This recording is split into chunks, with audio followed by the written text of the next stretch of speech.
Je laisse la parole à Madame Nédélec. Madame la Présidente, chers collègues, en préambule au schéma régional de développement économique, d'innovation et d'internationalisation, la région a souligné « Notre rôle n'est pas d'empiler les dispositifs, mais bien de créer les conditions de la compétitivité des entreprises grâce à la simplification et à l'innovation ». Pourtant, à chaque commission permanente, nous assistons à une épidémie de subventionnite qui, justement, fausse cette compétitivité. Et ce budget rectificatif n'y fait pas exception. Le groupe Rassemblement national rappelle une fois encore son opposition de principe aux subventions directes aux entreprises. Il convient de privilégier les prêts, les garanties, les avances remboursables, ainsi que l'abondement de fonds d'investissement, seuls à même d'assurer le financement de projets, tout en comptant sur le retour sur investissement des deniers publics et en évitant le saupoudrage, le clientélisme et la distorsion de concurrence. Bon, ceci dit, vous nous présentez un rapport « Ensemble pour innover la région aux côtés des entreprises pour stimuler la compétitivité » qui contient de bons éléments. Je n'en releverai que quelques-uns. Parmi ceux-ci, j'ai noté les actions conjointes avec la région Bretagne de soutien à des projets de recherche et notamment le projet SOS Protéines. C'est un projet qui est essentiel puisque la Bretagne et les Pays de Loire, comme d'autres régions européennes d'élevage, dépendent massivement de l'importation de matières premières riches en protéines, américaines notamment. Et nous avons une question. Le soutien à ce projet est-il cohérent avec le CETA qui a été signé en octobre 2016 ? Et dans ce contexte, nous nous réjouissons que le TAFTA soit mort et enterré et on espère bien qu'il ne va pas ressusciter. Quelques mots sur l'accès des entreprises régionales au CIR, Crédit Impôt Recherche. Le CIR, c'est une niche fiscale qui bénéficie essentiellement aux grandes entreprises et qui connaît de nombreuses dérives, dénoncées notamment par le rapport de la Cour des comptes de 2013. Il y a une véritable industrie de la triche qui s'est mise en place avec des dépenses sans rapport avec la recherche, des surfacturations, etc. Parce que tout dispositif fiscal induit des dérives. La contrepartie que dans les faits, pour une PME, honnête, j'entends, demander un crédit impôt recherche revient de plus en plus à obtenir un contrôle fiscal en échange, ou du moins à craindre ce contrôle fiscal, même si en réalité ceux-ci sont peu nombreux. Donc recentrer le crédit impôt recherche sur les TPE-PME, c'est effectivement une priorité, puisqu'aujourd'hui, elles n'en touchent que 30%. La mise en place d'un référent paraît de nature à sécuriser les entreprises, et l'avis du Césaire sur l'extension des compétences de ce référent au crédit d'impôt innovation nous paraît aussi judicieux. Pour autant, nous en savons aujourd'hui très peu sur la façon dont ces référents se mettront en place et seront financés. On s'est posé la question, les technopoles sont-elles les bonnes structures? Est-ce que ces référents n'auraient pas pu relever des CCI, par exemple? Et nous regrettons qu'il soit nécessaire, sans arrêt, d'empiler des structures ou des emplois pour rendre accessibles des dispositifs sur lesquels les services de l'État sont visiblement défaillants, tant en termes de conseil que de contrôle. Et ça n'est pas sans nous rappeler les recrutements de la région pour mobiliser les fonds européens. On est un petit peu dans le même style de démarche, finalement. Mais la course effrénée à l'innovation, dont nous savons qu'elle se concentre dans les grandes zones urbaines et qui, en délaissant les territoires ruraux, n'assurera pas à elle seule le salut économique de notre région, c'est une évidence. Il est tout aussi indispensable de relocaliser nombre d'industries traditionnelles, productrices de biens de consommation, que nous importons actuellement massivement, et de préserver nos savoir-faire. En domaine de préservation du savoir-faire, le Choletais, bassin prestigieux de l'industrie textile français, n'est pas assez mis en valeur. Il est effectivement grand temps de mobiliser les forces vives régionales et de soutenir le savoir-faire du pays choletais dans le domaine de la mode. Le projet de création d'une maison de la mode va dans le bon sens. Cette nécessité de mise en valeur de nos savoir-faire nous mène au deuxième rapport, le plan d'action pour l'avenir du nautisme en Pays de Loire.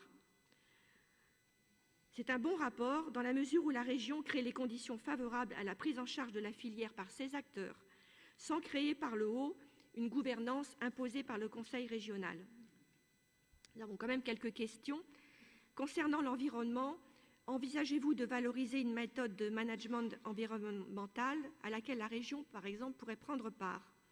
On pourrait, en ce domaine, s'inspirer de l'accord Ramoge qui unit la France, Monaco et l'Italie pour la préservation du milieu marin sur la côte méditerranéenne. Passons au rapport 514, économie résidentielle.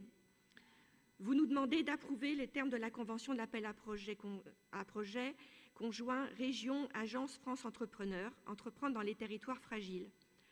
Vous indiquez que le projet doit avoir un impact conséquent sur le territoire. Qu'entendez-vous par là et est-ce que cette expression est suffisamment précise?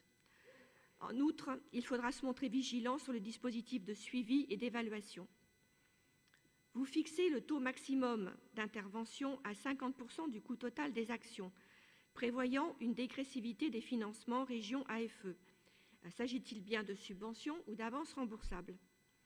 Notre avis sur les subventions n'a pas changé, mais en l'espèce, il s'agit de sauver le commerce de proximité à l'agonie et de s'assurer que le projet subventionné aura bien un impact conséquent sur le territoire, comme vous l'indiquez.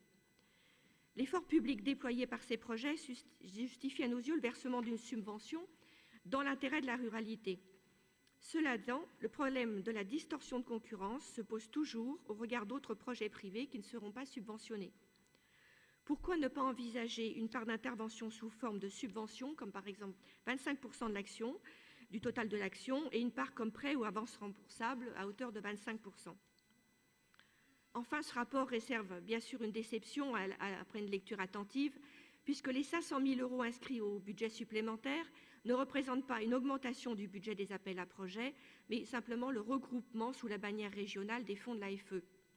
C'est une déception d'autant plus vive qu'une partie du budget global d'1 million d'euros sera attribuée à des zones urbaines.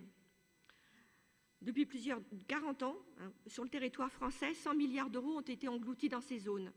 Et malgré cela, nous avons des émeutes, des pompiers caillassés, des trafics et des mouvements islamistes. Les populations issues des banlieues permettent de répondre aux besoins du marché de l'emploi peu qualifié des grandes villes et de disposer d'une masse salariale bon marché et peu syndiquée. Et pendant ce temps, la France des campagnes et des petites villes meurt. Les perdants de la mondialisation, eux, ils travaillent, ils payent, ils vont rouler à 80 km/h, ils n'ont rien à dire et ils restent invisibles.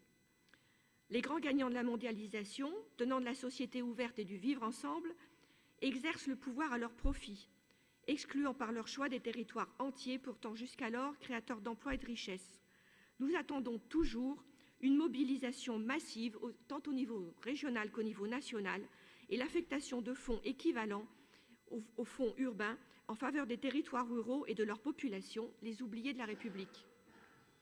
Le problème n'est pas seulement économique, il est avant tout culturel. Comme l'a rappelé le président du groupe Les Républicains au Sénat, Bruno Retailleau, ceux qui réduisent la politique à l'économie se trompent. Les peuples, aujourd'hui, ont besoin d'autre chose qu'une réponse uniquement matérielle.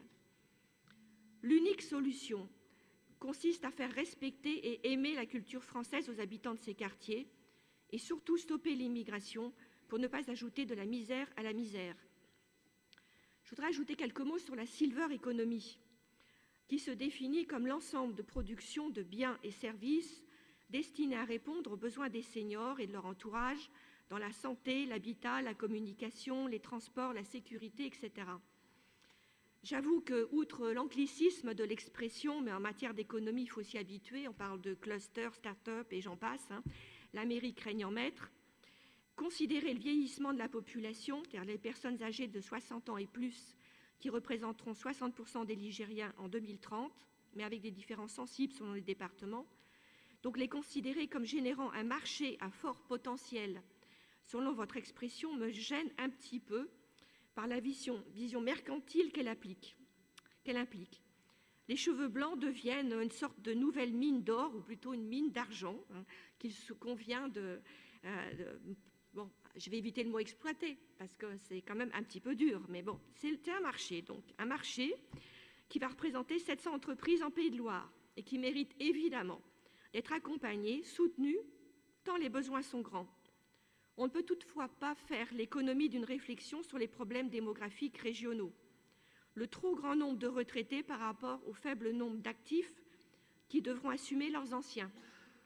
Et il n'est pas souhaitable que les migrants tiennent dans les prochaines décennies le rôle de population active de substitution pour compenser notre hiver démographique. Revenons à la silver economy. C'est aussi un marché à fort potentiel, sous réserve qu'on n'assiste pas à la paupérisation des seniors. Si les études démontrent qu'aujourd'hui, leur revenu moyen, leur patrimoine est supérieur à celui des actifs, la situation est en cours de dégradation. On ne peut impunément diminuer les retraites, augmenter les prélèvements, la fiscalité, dérembourser des soins, rendre l'accès aux soins difficile. Le taux de pauvreté des personnes âgées est passé de 7,6 en 2012 à 9,6% en 2014. S'il y a bien diminution du nombre des très pauvres, titulaires du minimum vieillesse, plus d'1 million de seniors, c'est-à-dire 8% de la population, vivent avec moins de 1 000 € par mois. Donc nous risquons de voir ce pourcentage augmenter avec le vieillissement de classes d'âge qui n'auront pas bénéficié autant que leurs aînés de l'enrichissement des 30 Glorieuses. La silver economy, c'est donc nécessaire pour assurer une bonne qualité de vie aux seniors, mais il ne faut pas oublier que c'est une économie transitoire qui ne saurait remplacer un développement économique durable, appuyé notamment sur la réindustrialisation. Et enfin, je voudrais qu'on n'oublie pas qu'assumer le vieillissement de la population, c'est une question économique, mais c'est aussi, d'abord et avant tout, une question sociétale et de solidarité intergénérationnelle, même si cette question relève principalement de la compétence des conseils départementaux. Je vous remercie de votre attention.